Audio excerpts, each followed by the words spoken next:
Adik-adik yang diberkati Tuhan Yesus Kristus, saatnya kita akan membaca dan merenungkan firman Tuhan.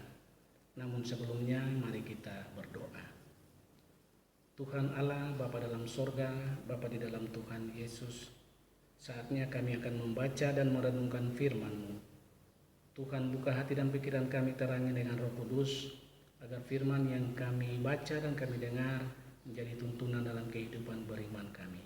Jadikanlah firman-Mu itu pelita bagi kaki kami dan terang di jalan kami. Dengar dan sambut doa kami, Tuhan ampuni salah dan dosa kami. Dalam nama Tuhan Yesus firman yang hidup, kami berdoa kepada Bapa di sorga. Amin.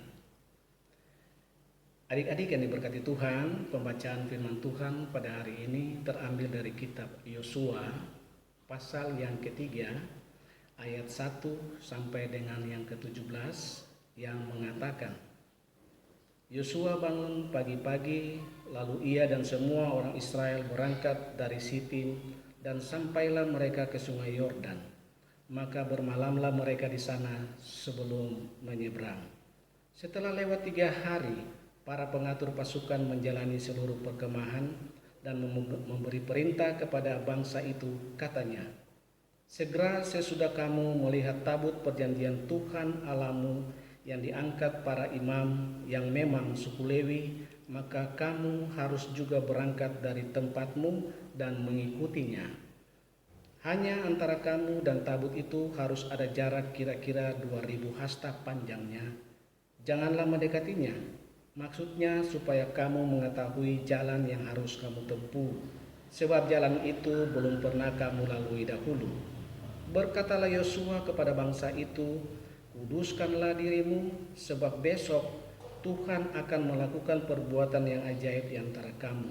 Dan kepada para imam itu Yosua berkata demikian, angkatlah tabut perjanjian dan menyeberanglah di depan bangsa itu. Maka mereka mengangkat tabut perjanjian dan berjalan di depan bangsa itu. Dan Tuhan berfirman kepada Yosua, pada hari inilah Aku mulai membesarkan namamu di mata seluruh orang Israel, supaya mereka tahu bahwa seperti dahulu aku menyertai Musa, demikianlah aku akan menyertai engkau. Maka kau perintahkanlah kepada para imam pengangkat tabut perjanjian itu demikian.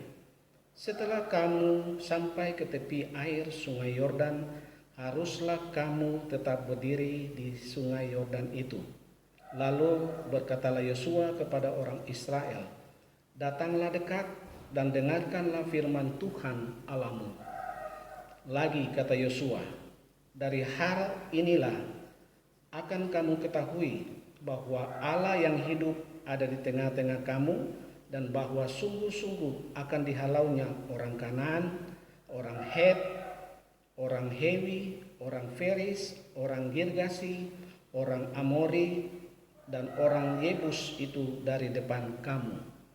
Sesungguhnya tabut perjanjian Tuhan semesta bumi berjalan menyeberang di depan kamu masuk ke sungai Yordan. Maka sekarang pilihlah 12 orang dari suku-suku Israel, seorang dari tiap-tiap suku. Segeralah sesudah kaki para imam pegang tabut Tuhan, Tuhan semesta bumi, berhenti di dalam air sungai Yordan, maka air sungai Yordan itu akan terputus. Air yang turun dari hulu akan berhenti mengalir menjadi bendungan. Ketika bangsa itu berangkat dari tempat perkemahan mereka untuk menyeberangi sungai Yordan, para imam pengangkat tabut perjanjian itu berjalan di depan bangsa itu. Segera sesudah para pengangkat tabut itu sampai ke sungai Yordan, dan para imam pengangkat tabut itu mencelupkan kakinya ke dalam air di tepi sungai itu, sungai Yordan itu sebab sampai meluap sepanjang tepinya selama musim menuai, maka berhentilah air itu mengalir. Air yang turun dari hulu melonjak menjadi bendungan jauh sekali di dekat Adam, kota yang terletak di sebelah Sartan. Sedang air yang turun ke laut Araba itu, yakni laut asin, terputus sama sekali. Lalu menyeberanglah bangsa itu di tentangan Yeriko. Tetapi para imam pengangkat tabut perjanjian Tuhan itu tetap berdiri di tanah yang kering di tengah-tengah sungai Yordan, sedang seluruh bangsa Israel menyeberang di tanah yang kering sampai seluruh bangsa itu selesai menyeberangi sungai Yordan. Demikian pembacaan firman Tuhan.